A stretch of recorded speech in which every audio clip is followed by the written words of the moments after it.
Yo, what's going on? We do not want your gimmicks anymore. We don't. And I'm talking about the barber community because I believe that, and it's not just me assuming things anymore. I'm not just like saying things that I believe are true. I've proved that it's true.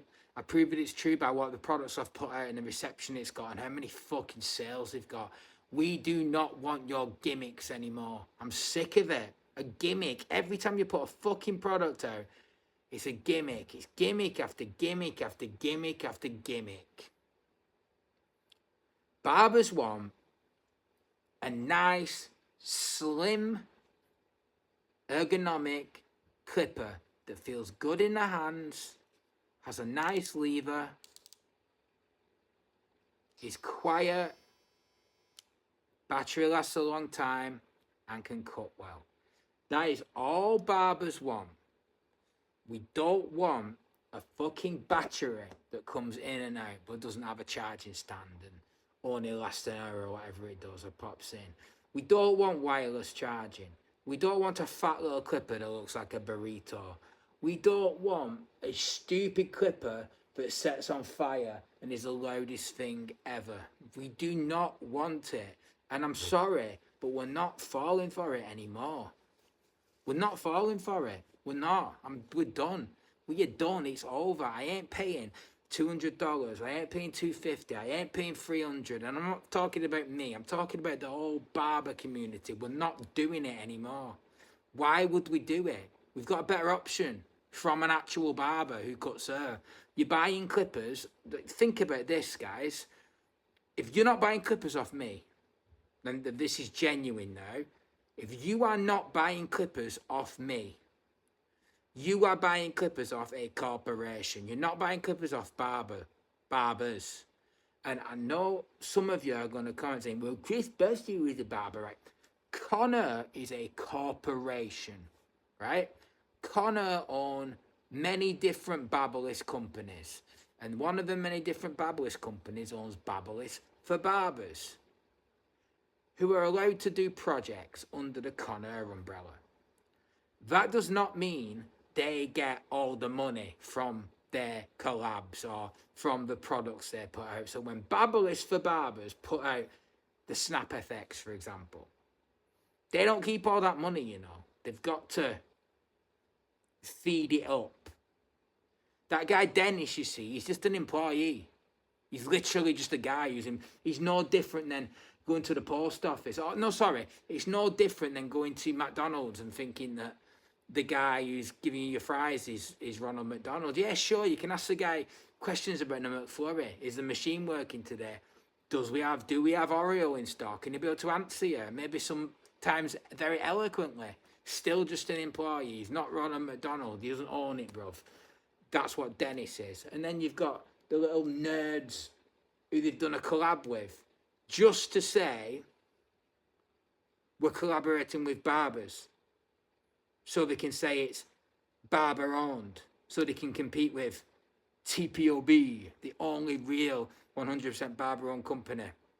So the Team 45 clipper, I just want to tell you, is an influencer clipper pretty much. It's no different to the clipper they did with Lost Cut It's. The business arrangements on the other end are no different. They get a share, they get a percentage. Whether it's 0.3% or 6%, I don't fucking know what it is. And I don't really care. But I'm just saying, if you are buying clippers from anyone else but T-Pop, you're funding corporate greed. And you just are. It's just the way it is. It really is the way it is. And you can say all these things you want. I need to clear everything up right in this video because we have not been on here long. So why are T-Pop not at barber shows? Hold on. Oh, I'm uncomfortable. Jesus, shouldn't have sat on the floor. Why is T-Pop not at barber shows? To keep the prices down. Why does T-Pop not do education classes and shows and blah, blah, blah? One, because they're gay. Two, to keep the prices down. Why does T-Pop not sell to Sally's, blah, blah, blah, fucking Beauty World 2000 and whatever they're called, I don't know, to keep the goddamn prices down? Why you're not in every single barber supply to keep the goddamn prices down? Please understand that all these things that we do, as someone said the other day, why don't you invest in a proper camera and do the post yourself? Well, number one, the posts on Instagram are me. If you see anyone seen like our adverts or our stuff on Facebook or on Amazon or stuff like that, you'll see that some of it's very professional looking. But for me, the way I started the brand, talking to you men on a personal level, you're not going to feel like it's on a personal level if I've got some fucking 20 grand camera and some editing team in editing a 60-second post on Instagram. I'll get my camera out and I'll talk to you and I'll connect with people who I've been talking to for years. But either way, me not having this 20 grand camera carrying around me all day helps keep the prices down, believe it or not. Because everything that I save can get reinvested back into the machines. And that's why it's let me do so many custom machines so quick. That's why it took me a while to start doing custom machines. And then I gave you this and this quickly. And then I'm giving you this and the stand pretty quickly. And then I'm going to give you the Go clipper trimmer shaver pretty quickly. Bam, all at once. Then I'm going to give you the Goblin 2. Then I'm going to give you a surprise clipper under the Play umbrella. Then I might even give you the Play 2. I'm telling you way too much today, but I'm just trying to put this out to you. And I get slagged off all the time and I get dissing. T-Pub has no wearers, T-Pub has no this, T-Pub has no that. Does it matter how you get to the finish line? Like people don't want to know like was it Johnny in Warehouse B who packed this, and was it that in that, and what staff do you like? Nobody cares about these little stupid details. They just care about getting amazing clippers for amazing prices. And whatever I have to do to get that done, I will do. So listen, just because I'm better at business than you, which to be honest, when I started, I didn't know what I was, but I am. I'm pretty good at business, it turns out. And I think that's just because the way I talk to my audience, they sort of relate to it, and they understand that I was actually a barber in real life cutting hair. I wasn't a barber in real life cutting hair on YouTube acting like I'm better than people or acting Hollywood. I mean, I was a real life barber cutting scumbags hair in the shop for low pay. You know what I'm saying? But before I started this, I was on benefits. I was on Social Security. I was on a dole, right? So, yeah, it just is what it is.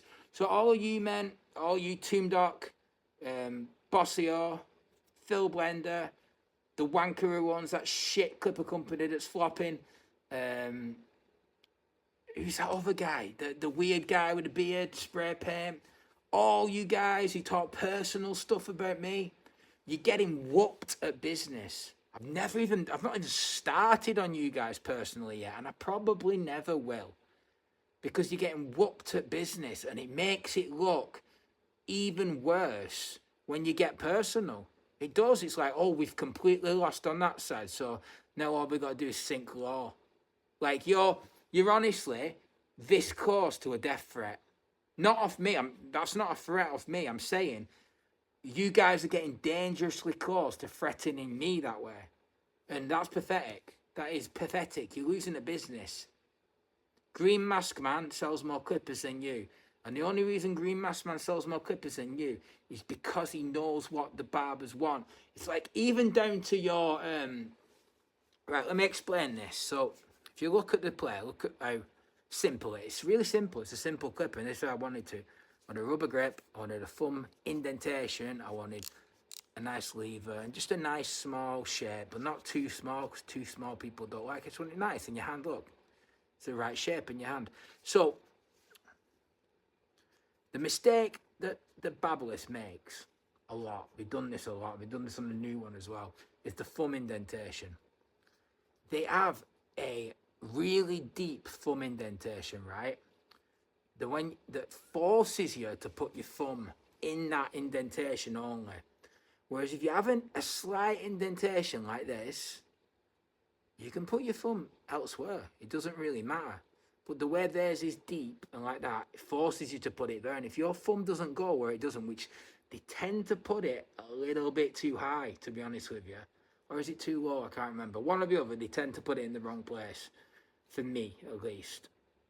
And it's just wrong. It's just a design mistake. And they've done it again with the new one. Stupid. Your clip looks like a burrito. I know what barbers want. T-Pop Gold is going to come out soon. It's going to smash you all.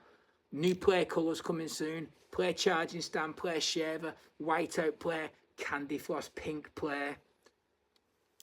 All that good stuff. So yeah. Love you all. Thanks for supporting me. Thanks for supporting Barber News. I don't personally do Barber News. I don't understand how you're also brain dead that you think I'll be able to run a huge company, which has got big now, and do a fucking full-length cartoon with a talking frog every single day. You know that cartoon takes hours, right? Like, hours. Let's take like 6-7 hours every day. I don't do that, bruv. So stop arguing with a frog. If you want to argue with a frog, you can, but you're not arguing me. In fact, most days, I don't watch it till like 3 days later. So sometimes people are right on the internet beefing with me, and it's about what the frog said. So I don't actually know what's going on. So just try and, if I've not said it, like me, Green Mask Man, if I didn't say it myself, try not to take it as it came from me, because it probably or maybe wasn't. But anyway, yeah. Peace out. Let's go.